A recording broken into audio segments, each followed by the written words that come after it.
Is a small battery upgrade enough to make a real difference in your daily phone experience?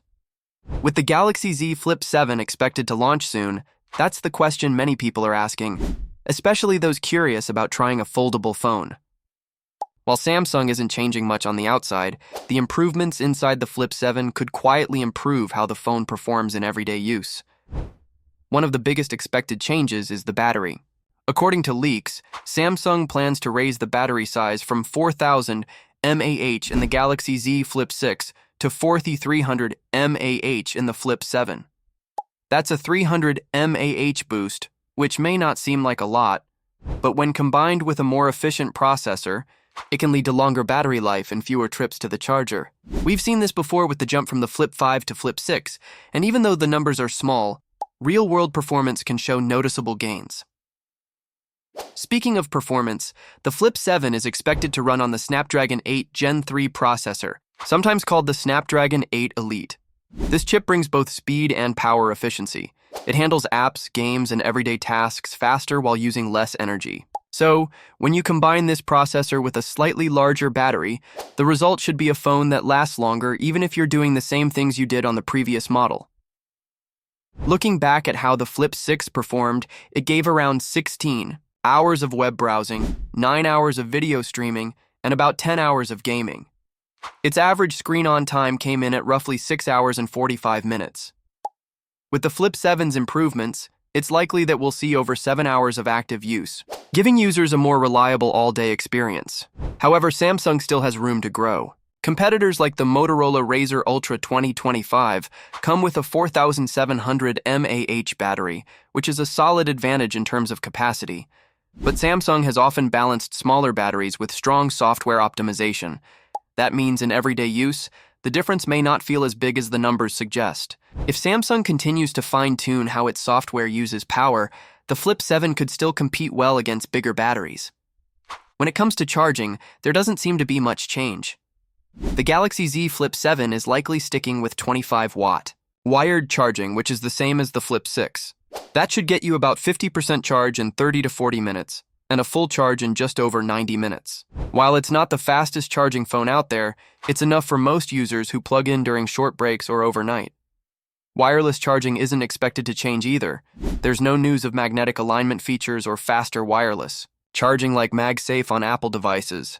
Samsung seems to be keeping it simple again this year, but reverse wireless charging will still be there, letting you top up things like Galaxy Buds, smartwatches, or even another phone just by placing them on the back of the Flip 7.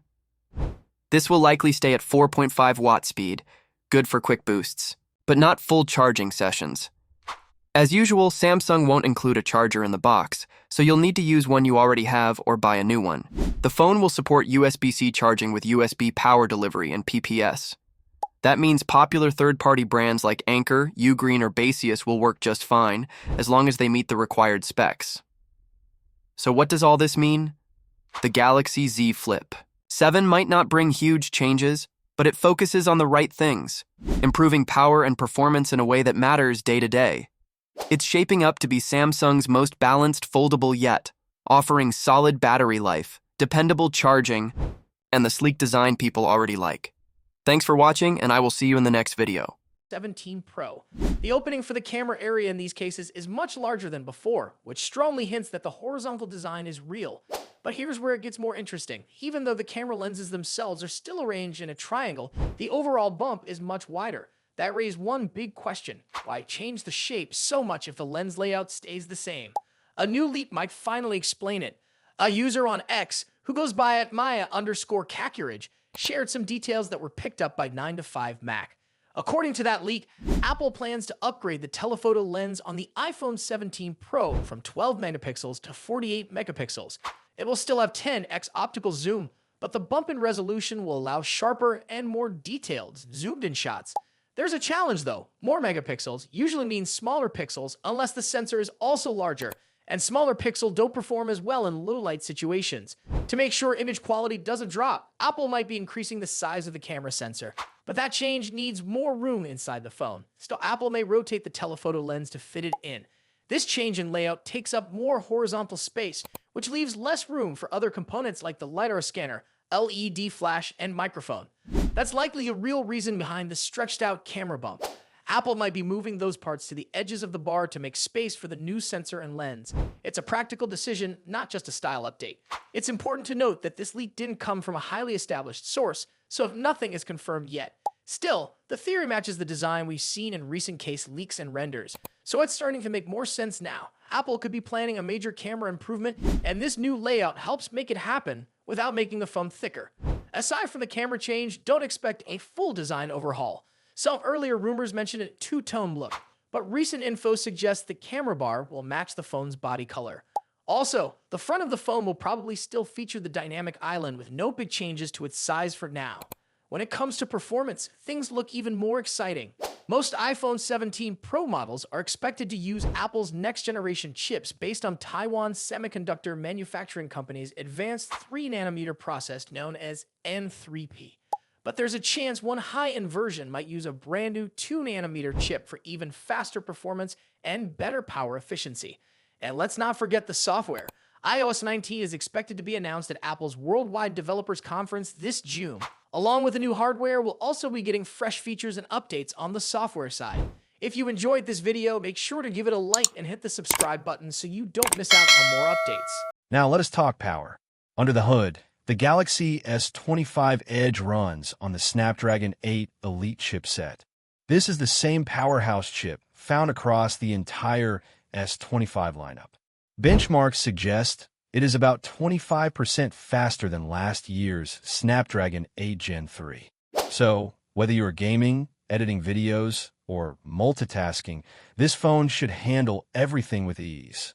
It also comes with 12 GB of RAM and 256 GB of storage by default. There might be a 512 GB option at launch, but Samsung has not confirmed that yet. And yes, this phone runs Samsung's One UI 7 on top of Android 15, with all the AI-powered features you expect. Speaking of AI, Samsung has integrated Google's Gemini AI, which powers everything from photo editing to real-time language translation. It can even summarize long articles for you in seconds. Imagine skimming through boring reports without actually reading them. That is the future Samsung is promising. Now, let us address the camera situation. In a leaked video, the Galaxy S25 Edge was shown with what appeared to be a 200-megapixel ultra camera on the back. But here is the strange part. The app used to check the specs incorrectly reported it as a 12-megapixel sensor. Nice. This confusion usually happens when software cannot properly read pre-release hardware. Reliable sources confirm that the main sensor will indeed be 200 megapixels, paired with a 12-megapixel ultrawide and a 10-megapixel telephoto with 3x optical zoom. On the front, there is a 12-megapixel selfie camera housed in a tiny punch hole. Samsung is also pushing its Galaxy AI for photography. The phone can automatically adjust lighting, remove unwanted objects from photos, and even enhance low-light shots in a world where flagships usually offer 4,800 mAh to 5,000 mAh. This feels like a step backward. Now, Samsung claims that their new battery optimization software and the 4nm Snapdragon 8 Elite chip will make this 4,000 mAh battery perform like a 5,000 mAh one. But let us be honest, real-world